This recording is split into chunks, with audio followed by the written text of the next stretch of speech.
yo, you've always spoken life into me, and I appreciate that so much, bro. Like, you have no idea, bro. Like, it means the world to me.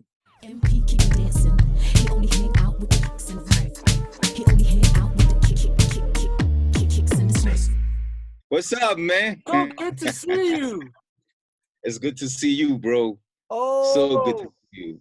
Okay, do you mind if I record? I don't mind at all. Hallelujah.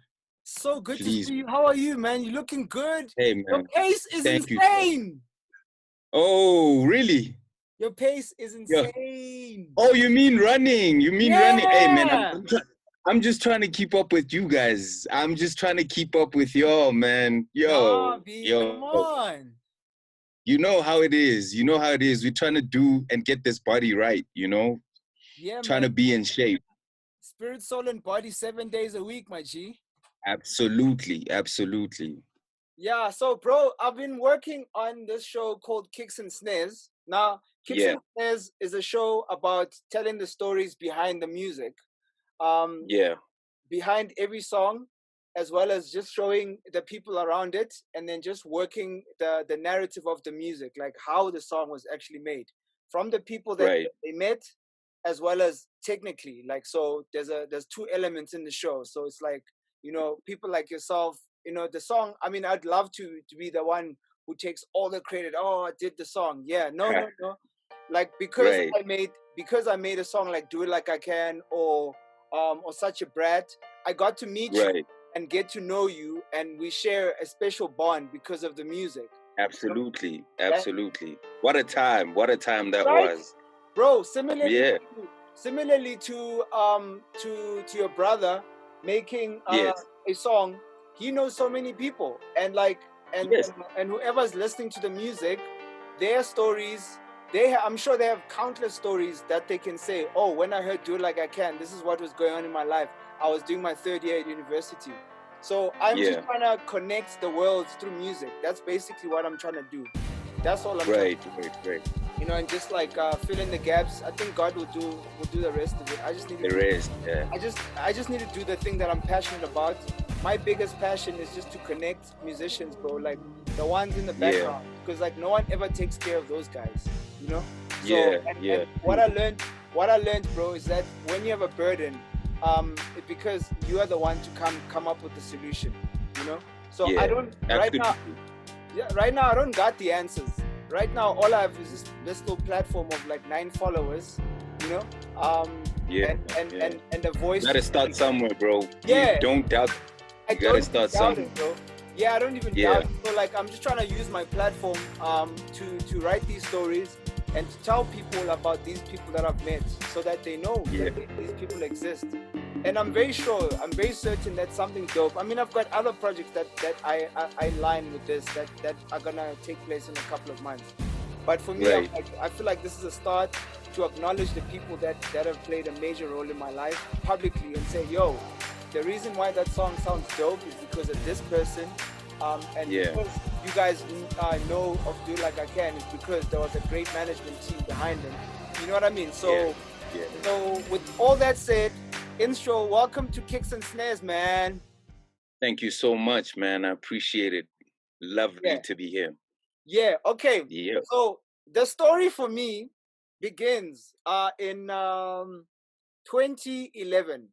I was at the Summer Awards. I was super excited. I was about to fly off to France, and I ran into Reason. He was at Bradley and Dumi, and they were like, "Yo, we just signed this kid. Blah blah blah. Cool. Can you do some work with them?" Like, cool. Peace out. I'll be back just now. I gotta go. I need to go do some business. So I come back. Then we set a meeting. I go to Motif Records with my little iPod. With the dog dial, and then I think that's when I met you also. So it was a big thing. We sat down, and at the time you were the engineer at Motif. You were killing it, producer engineer, and the objective was to write the album Audio 3D, and then there were like huge conversations about it. It was like cool. But to me, like when I sat there, I was like, wow, these guys are so clear about what they want. And the thing that really came across was that okay, Audio 3D was a sound that they had in mind. So like as they were going through my beats, they're like, nah, that one's Audio 3D, that one's Audio 3D. I was like, okay. And then Right. I got sucked into this culture. I was like, yo, I actually wanna spend more time with these guys. And normally, like when I work on an album that I'm not producing fully, I'll just submit and then walk away, you know. But in Yeah. this case, I Yeah. was very drawn to the energy. I was like, I really like these guys. I like what they're about. I like how they make music. I'm gonna make some friends here. And I was like, cool. And then Yeah. I sat You were there. very, very much. You were there at every session, man, and Yeah. I think that's such a rare thing these days. You know, where we get people who just send beats and leave it up to the artist to pretty much write the song. And I think you can sort of hear how together Audio 3D is because of situations like that, because there was a collective effort, because we all sat in studio and brainstormed these songs to make them sound the way they do. So there'll definitely always be a a difference, and just because of the vibes, there were vibes. We all understood what we were trying to achieve, and I think we did that, and we did that really well. Yeah. So on this week's Hmm. episode, I am talking "Do It Like I Can." Yeah. Okay. So Wow. from what I remember, I'm gonna speak a little bit, and then I'm gonna let you do your thing, bro. Okay, cool. From what I remember, "Do It Like I Can" was like it came after Tlako Bona, towards the end of the album. Like, so I Yes, remember the it was pretty conversation. much the last. It was the second last song we recorded for the album. Yeah, I remember the conversation about it was like, yo, we need a bio song. I think there was two songs that were Yeah, missing. We needed a bio song, and then we needed another type of song. And then yeah. I wrote a lot on my mind, and then I did "Do It Like I Can." Then I submitted. Take it from here, Hmm. bro. Tell us the story Okay. according in your perspective. Okay. So, in my perspective, we were tired. We were exhausted. The album was pretty much done, and it was an amazing experience, man. I think for the most part, Dumi was the guy leading us. He was the one who was oh yeah, he's referred to now as Stogie Yogi T. So T. yeah, Yeah. so Stogie T was the boss.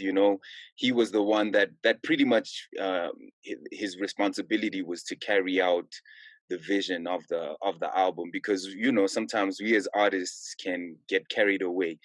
And I think for the most part, man, like he was militant about it, and by the time we were doing Do It Like I Can, I think he was also getting to a stage where he was confident that we had what we needed, and what we needed to do was just reach the peak, like literally put our flag on the mountain and go, yeah, we've done it. You know what I mean? Yeah. So he was pretty much very hard on Reason. I think we might have done hmm, about 2 or 3 sessions where it was just based on the lyrics. It wasn't even a production issue, just concentrating on lyrics, making him change lines here and there. And it was quite intense, because for me as an engineer, I'd never really seen a process like that. It had always been where the artist has carte blanche, like just full on, just write whatever you want to write, and have that as the final thing.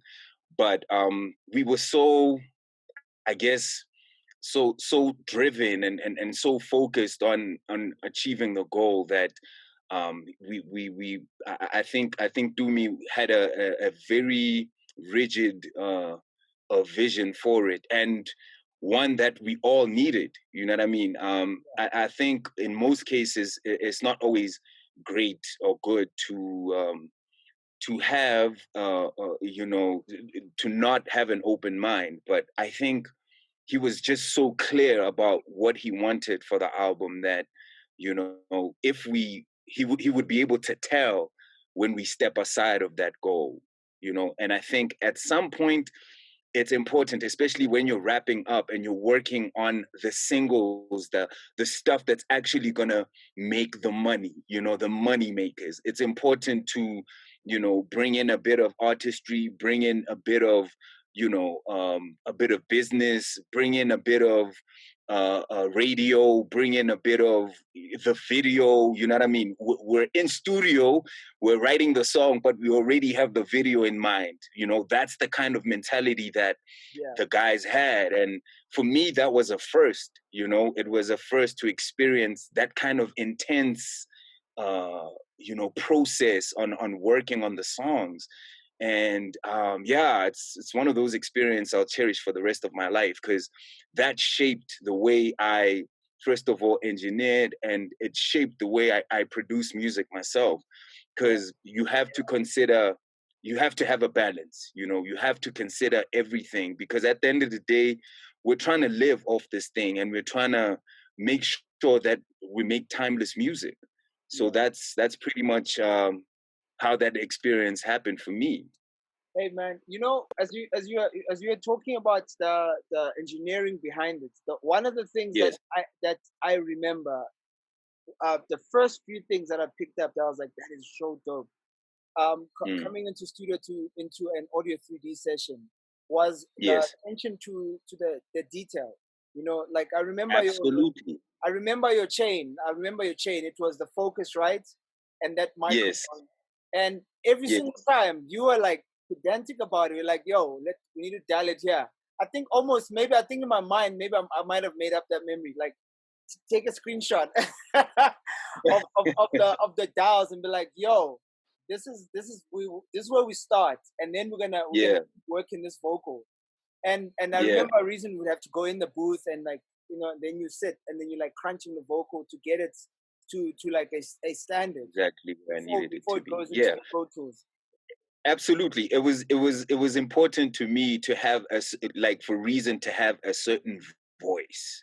There were a lot of, by that time I had worked with Reason for sure a good 6-7 years. So I knew his voice, and I needed it to fit what we were trying to do with Audio 3D. We needed to make it sound animated. We needed to make it sound like it was futuristic. We needed him to sound, crisp. And sometimes that's something that you need to just sit down and figure out. And, I thank God that we had so much at our disposal, just in terms of, the equipment we could use. I mean, it was a beautiful Pro Tools setup with a beautiful Focusrite preamp, which had like the best options in terms of, the equalizer, the tube warmer. So I had a lot to play with. I was very happy with the stuff that, could recreate this audio 3D vision that we were trying to create. It was so beautiful. Even for me as an engineer, it really tested out my abilities, and it made me feel like I could do anything after that project. You know what I mean? I could literally go and co-produce a rock band. I could go and produce gospel. You know what I mean? I felt invincible after that project. Yeah, that's amazing, man. Yeah. I can totally relate to that. One of the things that I know that the public are not aware of was that the whole thing, like you say, like the attention to detail, was that the intention was it went beyond just the music. It was the presentation of it, like Audio 3D. Absolutely. Which now, at some point, it was Audio 4D, because there was a fourth element. So I'll take it step by step. So like, when the sound was designed, and then like later on, Tumi's like, yo, can you guys need to kind of form a band and start performing. And we started doing Yes. At the time it was myself, Reason, and Akio. Akio would do the DJing. I would do the MPC, like all the live elements. I'll drop some tracks on the MPC. They literally just come from MPC and the keyboard. And Reason would rhyme. And like, we're completely like, we could plug out from the matrix of dropping the song as it was. And then like where you come in is like how you designed the vocals and like all the nifty little things that you used to do with the vocal, which was unheard of. Like, you rocked at the time. I did. You rocked Ableton before Absolutely. I did, mate. Absolutely. And you know let me not say it's messed up. Yeah. Let me say that it's a fact. The fact that, this auto-tune live performance thing, we kind of started it first, having this animated sound on stage. We were literally the first people to do it in the SA hip hop space. Nobody was doing that. I loved the vocoder effect that you also had on your Oh yeah, on the keyboard. chord, yeah.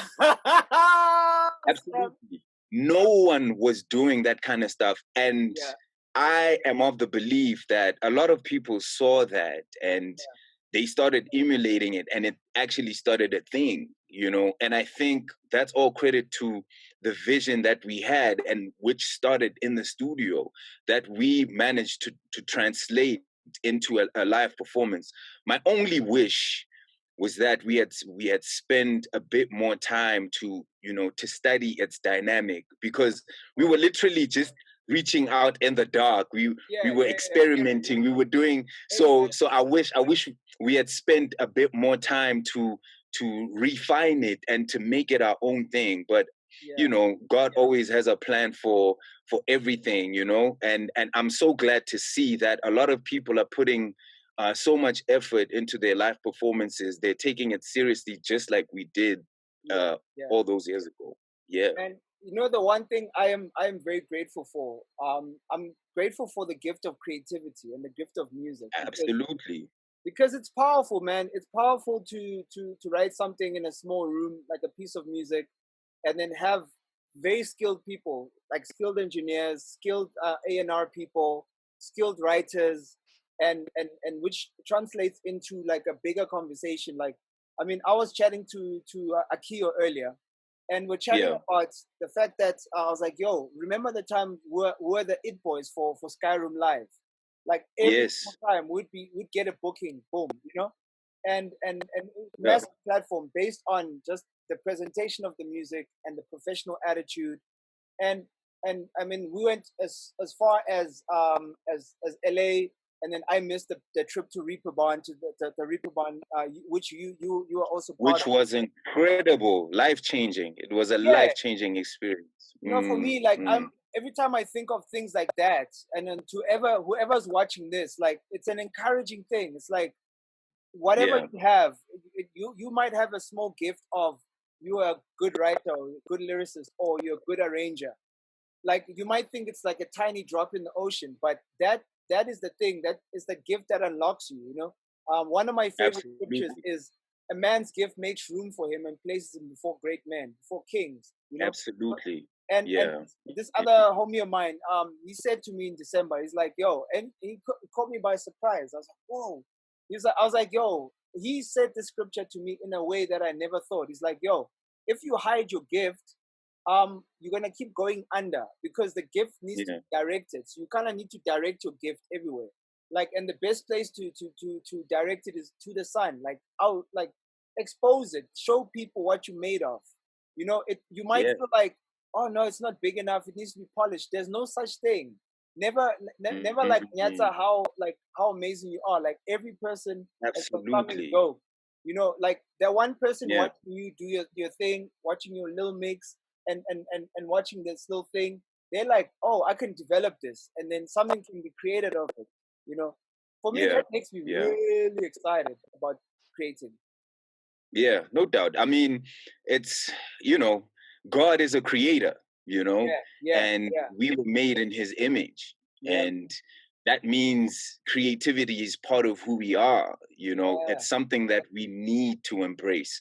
It doesn't mean that if you're a banker or you're an accountant, Mm, there's still elements of creativity that are needed in those spheres. You know what I mean? exactly. So I think it's so important for us to never doubt, the gifts that God has given us.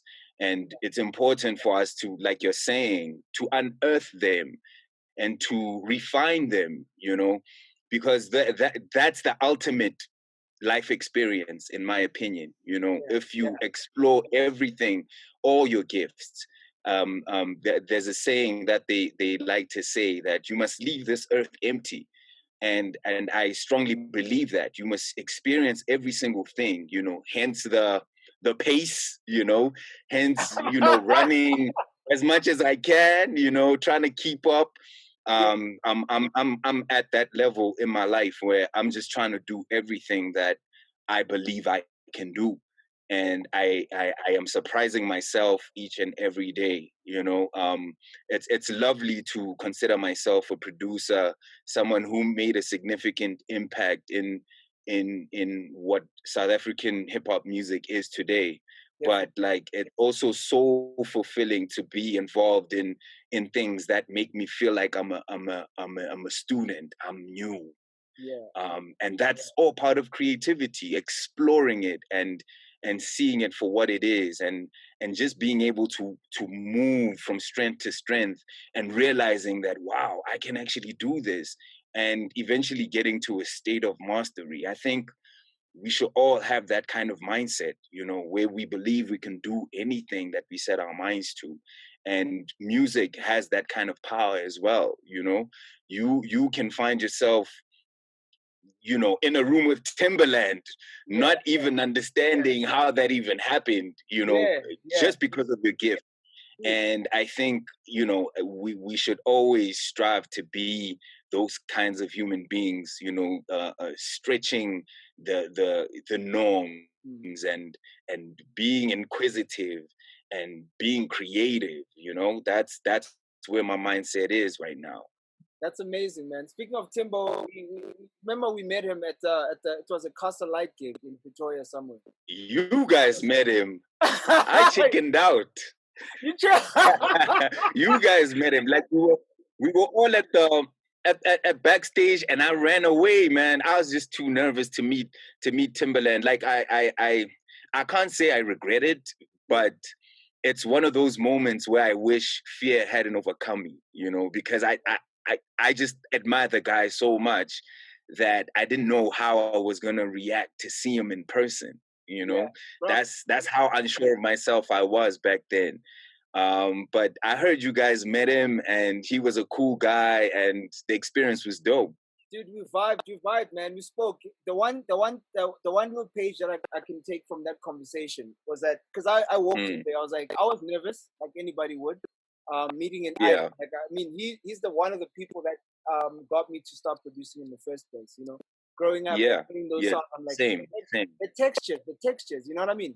So and he actually gave me the answer that I wanted. Like, which confirmed like everything I believe in. I was like, hey, man, I know it's a deep conversation for this time of night. We just did a show. I was like, listen, man, I love your sounds and your textures. Like, what is your vibe? What's your approach? He's like, listen, my thing is simple. I've got a dope engineer that I work with. He records his sounds, like he's got, like, so he'll do experiments with sounds that are not readily available to anyone. You go and dig for records that are unique. And the job of his engineer, he's the one who organizes. He organizes and makes sure that it's filed correctly.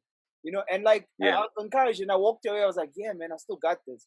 And like, and you, like, I consider you a very organized music producer and a very organized engineer. Like, when you're in the studio, I know, like, yo, Instro, you want this, Instro knows where to get it. Like, okay, these are the 4 plugins that you need to use for this, and you're not faffing around. Like, and for me, like, that's one of the top 4 qualities of being an amazing music producer engineer. Absolutely, and that all comes from being inquisitive, just generally inquisitive, and that's why I think we achieved the audio 3D sound that we did. It was because I there were no limits. If I needed to add a phaser somewhere, I would add it. If the bass needed to sound a certain way, I would experiment with that. And that's why we have such a timeless project on our hands. Bro, I hold your skill very highly. I mean, hey, man, same here. I hold you. You're one of my favorites, my dude. Like, yo, for me, man, I could go on and on. Yeah, so I'm very encouraged by what you shared with us, man. I wanted to ask you 2 things, if you can. Right. two memories, two mega memories of the song "Do It Like I Can." Two mega memories. Okay, the first would have to be the video. Um, I had a couple of scenes on there, Yeah. and they didn't make it. So that kind of broke my heart. I never told the guys, but that broke my heart. I was like, oh man, why didn't I make the scene? But like in retrospect, man, I'm an engineer, I'm a producer, I'm a background guy, and I like it that way. And I also believe in the power of timing, because not long after that, we shot a video called it was for a movie called Otello Burning. Hello, yeah. Yes. And I make a crazy, crazy dope appearance on there. So, I always trust in the timing. So yeah, the first memory that comes to mind on Do It Like I Can is the video and not making it on there. And then the second is I would have to say, like I mentioned earlier, just the recording process, how Dumi was so militant about it sounding the way it sounds. I think, man, I've never seen that kind of producing in my life. It's stuff that sticks with you forever, because you get to realize that Dumi is more than just an artist. He's a visionary, and he's got the ear for music, and he's got the ear for a good song. He knows how to make a good song, even if he's not the one making the song. He's got good direction. And just, can I have three? Do you mind if I have three? Please go ahead. Yes, and the third one is my experience working with you. I think I learned so much about the discipline of production. I've always had, like you said, I'm a fairly organized person, but I think I wasn't as disciplined about it. There were certain things that you taught me in production. Like a simple thing like how to pitch a hi-hat. You know what I mean? Things like that, like making sure that a drum set is on key. Those are the kind of things that, like, I never really took to mind, but I learned them from you. So, things like Do It Like I Can forced me to be extra, extra vigilant, to pay extra attention to not only the sound, but how things were produced. So that was, one of the best experiences of my production life, man. I learned so much. Yo, man, I'm grateful to have been part of that journey and being there with you, man. Sure. So much of gratitude in my heart. I mean, like, right now I'm very big on gratitude. It's taken me quite a long time to be as open. I mean, personally, like when we chat, I can have a chat. Like there was a time when I was in Bible college and we'd be out at gigs, and the fellas would know that I'm fasting, and would go outside and to drop off equipment in the car, and then I'd start ministering to people, the thing that really at that time in my life, it was really hard to have conversations with people, because our like even now, like I'm not about having a conversation that doesn't really have substance, like within the first 2 moments of a conversation, I need to kind of know where you're at with God and who you are, like what it is that you believe, because anything other than that, you're just wasting time, So, and like, I couldn't agree more. Yeah, so I think now, like with everything that's gone on in my life, I'm like, I'm in a better place, like with my confidence. I'm like, cool. There's something that I want to say, to people, or demonstrate rather. It's better to demonstrate something. Like, and the thing about, I want to demonstrate gratitude, and the thing of show appreciation. I love it. In our industry, like our industry kind of thrives on ego. Like, yo, it's cool. To be cool. That's true. Is cool, like when you're showing appreciation, you're kind of showing your weakness. I'm trying to demystify that whole thing of it's cool to appreciate someone publicly and tell them you're dope, and Yeah. not have it being a weird thing. You know what I mean? Like, and Yeah. also like right now, I'm very big on like just expanding the world and connecting, and just really building solid connections and say, okay, cool, we did this one thing. Love that. Relationships are important, bruv. You know, like 20 Yeah. years from now, 20 years from now, we'll be like in South Africa or any part of the world where we can phone each other. I'm like, okay, cool, your intro, I'm working on this thing. What are you busy with? And then we can make something Yeah. large happen, you know? It could happen this year, it Absolutely. could happen the year after, you know, because for me, apart from the thing of celebrating a song and being out there doing shows and picking up the awards and stuff, the thing that for me I'm very grateful for is long lasting relationships. Every person that I've made music with, and I'm still gonna make music with, they're here. Like I can call them, Yeah. like, yo, we cannot chat for 2 years, but I'll call you, and we still have a good relationship. And Yeah. similarly to every person, it's like the connection that it's like intersections. You never part ways. Like you see each other. Yeah. This moment in time happened, and we treasure this relationship, and we're gonna grow and build from it. Yeah. Absolutely. Yeah, Absolutely. I think that's one of the beauties of being a collaborative musician. It goes a long way to have a great personality. Someone that naturally gravitates towards people. I yeah. always hear people, especially on social media, saying they don't like people, and I'm like, what? You don't like people? What do you mean? Such Like an odd thing. liking Yeah, people is such a dope thing, because you don't only get to learn from them, but like you also get to share a piece of yourself. yeah, You also get to impart certain knowledge that and they also get an opportunity to teach you. And sometimes you won't be able to get that knowledge from a book. You know what I mean? yeah, So human interaction for me is so important because we often get the most valuable lessons from them, you yeah. know stuff that you really can't find anywhere else. And it's always, I love music for that. I love the fact that I can be in Germany, but based on the fact that we all love hip hop, we can relate. Our Yeah, backgrounds can be completely different. Our race can be different. Our the way we understand the world can completely be different. But the fact that we have this thing we call hip hop music that unites us, that immediately brings us together, makes it magic. It makes it out of this world. And yeah, it's some of the stuff that makes me really appreciate music and and hip hop more specifically.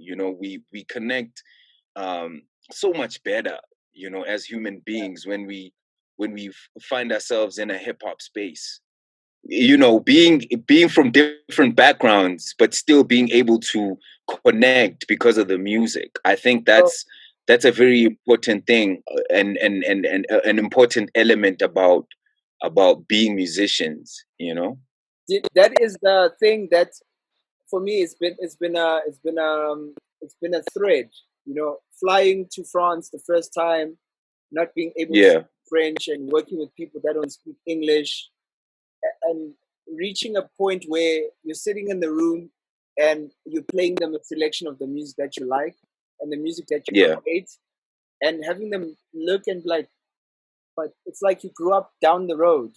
Like you don't speak Absolutely. my language, Absolutely. you know, but Mm. I get you, like because of the choice of sounds that you're using and where you've been in, like it's almost like we grew up in the same hood. That is Yep. encouraging to me. Like I I really believe in the gift of music, man, and Yep. yeah, and it just makes the world this time. Kicks and Snares is the first of a series of projects that are Okay. based on empowering the musician in South Africa, especially the ones behind the scenes, Right. the session engineers. So Kicks and Snares is like, for me, it's like the Vulamlom, it's the opener. It's to say, guys, Right. okay, cool, there's this vibe, yeah, okay, and whet the Hmm. appetite and entice the people to like this type of content because there's not much like it in this territory.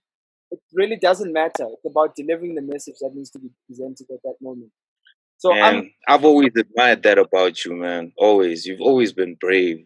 You've always been brave. And I appreciate the fact that, number one, you're telling me the story, because sometimes, we all go through hard times and we feel like we're alone, and hearing your story makes me feel like, yo, I'm never alone. You know what I mean? Like, I'm never alone. And I'm so glad that you took it with both hands, this opportunity that God has given you, and you've turned it into something, and it gives me so much hope as well, for my dreams, because obviously I also have dreams. There's things that I feel like, I want to accomplish, but it just seems like such a far off reach, but sure. I'm just grateful, and I'm just willing to share, bro. Like, there's so much in my heart. Yo. I want to share. So much of me I want to share with people, and be like, yo, like, sometimes I get messages from people. They're like, yo, what is you're selling all the time. I'm like, guys, Yeah. I'm excited. I'm very excited, and I want them to come across, and I'm not gonna stop. It's the same thing with the running. Like, when I trained, the first time I trained for marathon, I used to say myself, I used to take my phone and be like, I won't stop. I'll never quit. I'll never stop. And I haven't stopped now. So it's the same thing with Instagram. Yeah. I'm like, before I've had like inconsistent times where I'm posting when things are good, and when things are bad, I'm like quiet, because I'm like going to, like, no, the story must be told, It must. Yeah, the joy of the Lord is your strength, bro. You need to show who you are. Absolutely. Like, so if you can raise yourself out of that thing, then God is good, yo. Yeah. Because I'm with you. Right? Because you can't be waiting for like the good days to be like, God is good. No, B. You gotta say God is good when things are bad. Like, no, God, you are so good. Yeah. And share that, because that shows who you are, and shows, most importantly, how big God is. Sure. Yeah, you're preaching to me already, bro. You're preaching to me already, bro. Yo.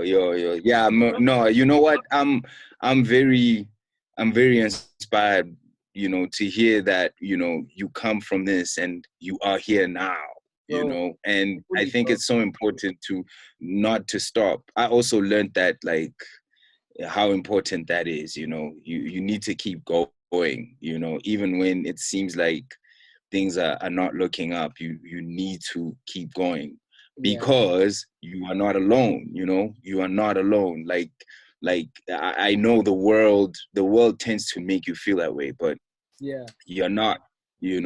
So many people can relate to the many difficulties that we face here on earth. You know what I mean? And I'm loving it, man. I'm loving where your headspace is at, and I think you're gonna do amazing things with this platform, man. I think just from the conversation we've had now, I think I can't wait to see what you do with it. Yeah, man.